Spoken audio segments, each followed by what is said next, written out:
So today we are going to talk about this 2000 Jeep Cherokee Sport that I picked up from one of my neighbors around here. And it had sat for pretty much a few years with just your occasional, they'd go out and start it, move it when they need to move it or something like that, and usually have to get jump started and whatnot. Anyway, so it pretty much sat for years with just an occasional start every now and then. And I wanted to talk about everything, and it's this everything in this Jeep is stock, which I kind of liked about it. And so I just wanted to talk about everything I had to do to fix it, to get it running. I'll show you guys some of the things I did and whatnot to get it running and good again.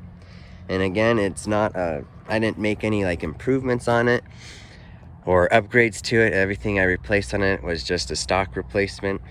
And I think the only thing I bought that was like better than what it had before was these aluminum wheels for it. I found a set of those somebody was selling for pretty cheap. It did have these old it had these older the old steel rims, which are kind of cool, but a lot of them didn't have those caps or anything like that, and they're heavier. So I just went ahead and picked these aluminum wheels up because I kind of like how they look better. All right, so we'll go ahead and I'll start with what I did to the engine to make the engine run good again, because it ran. The previous owner actually had bought a brand new battery for it so we could get it to crank over and start. And it started up and it ran pretty good, actually. A lot better than what I was thinking. And then when you were on the gas, it would run okay, but when at idle, it was pretty rough at idle. So that was kind of my first thing I wanted to do to fix, I guess.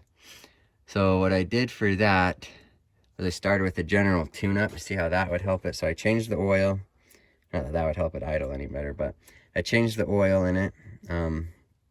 Got all that freshened up. That's just down there, the oil filter. And I changed the spark plugs in it. And what's cool about this specific year, the 2000 model, is it's the coil on plug. So you just have 3 coils on here. So there's no distributor, there's no spark plug wires. You just pop that off, take out your spark plugs and switch them out, which I like because it actually frees up down here a lot for your when you change the oil filter. So I did that, and I don't know, it helped it a little bit, but it still had an idling issue. So after that, I went ahead and I cleaned out the throttle body. And it was pretty dirty, and I really focused on cleaning out the idling sensor, the idle control sensor. I'll be honest, I forgot its official name, but it controls the idle throttle position sensor maybe or something. That actually might be this one, I don't know. Yeah, I think it's just the idle control sensor. Anyway, I cleaned it up. I was thinking about getting a new one, but I was able just to clean it up, and that did the job, and clean up the throttle body. And that all actually really helped it. I just noticed it would kind of be in and out a little bit. Sometimes it would idle rough at times. So after that, the gas wasn't bad in it. It was just old gas. It didn't smell bad though, so I wasn't too worried about it. But I did decide to go ahead and I put some fresh gas in it. I put a little bit of that stable fuel in it, as well as with the heat in it. It's like a little bottle you can buy from Walmart for like a few bucks. It's called heat. And that cleans out your injectors. It stabilizes your fuel a little bit. If there's any water or moisture in there, it kind of stabilizes that. Anyway, so I put that in it, and man, I think that really probably helped it out the most. Between that and cleaning out the throttle body is kind of what it needed, and it idles great after that. I'm gonna actually start it up for you guys.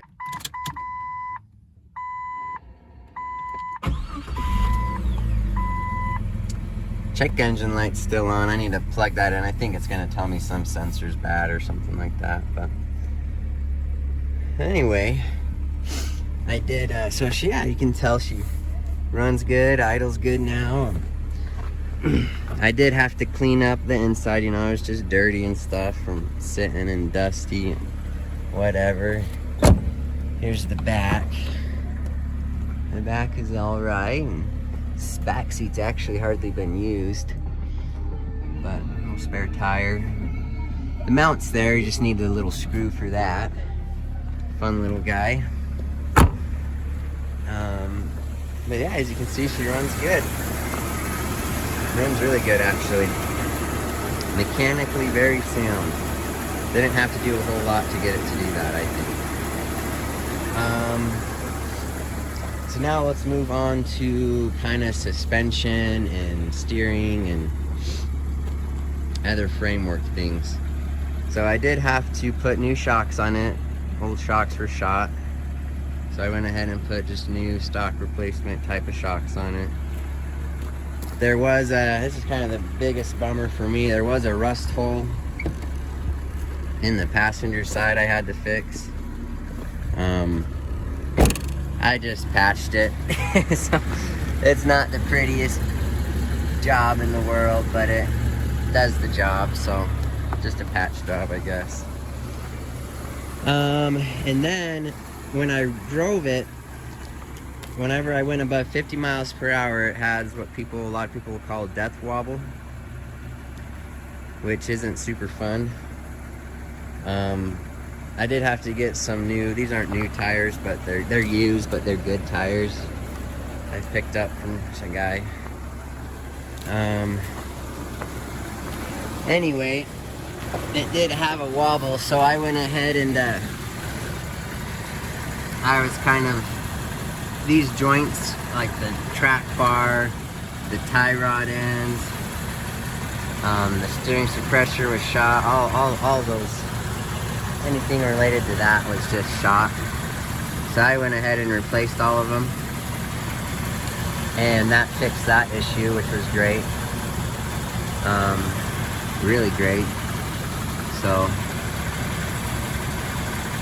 there's that I did.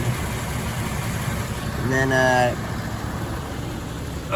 I think that's about all I did. I mean, I spent a lot of time cleaning the inside.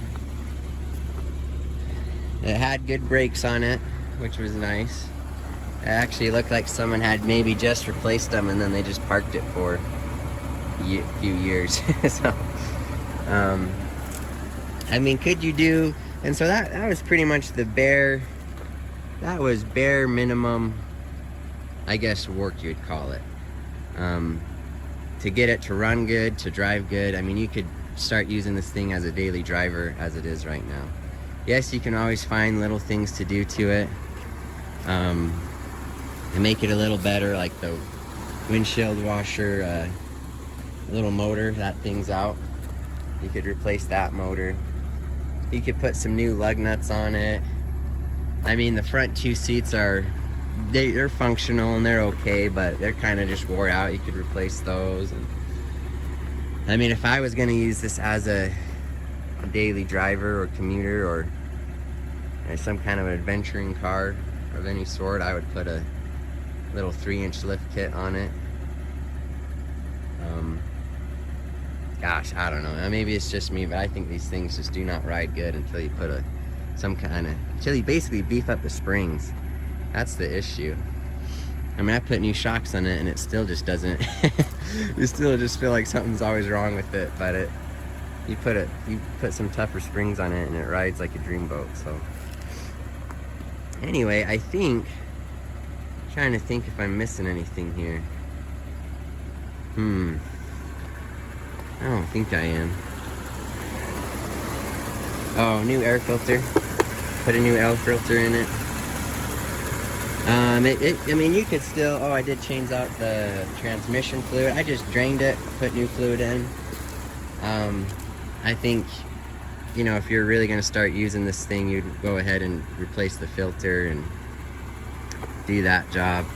go ahead and flush out all the old coolant and stuff. I did clean this out. This thing was gunked up, so I cleaned that out. So that helped it. I did have to, the AC actually works. I just had to recharge that, and that made it work great again. The heater works. Yeah, she's a good running machine, man. Good running machine.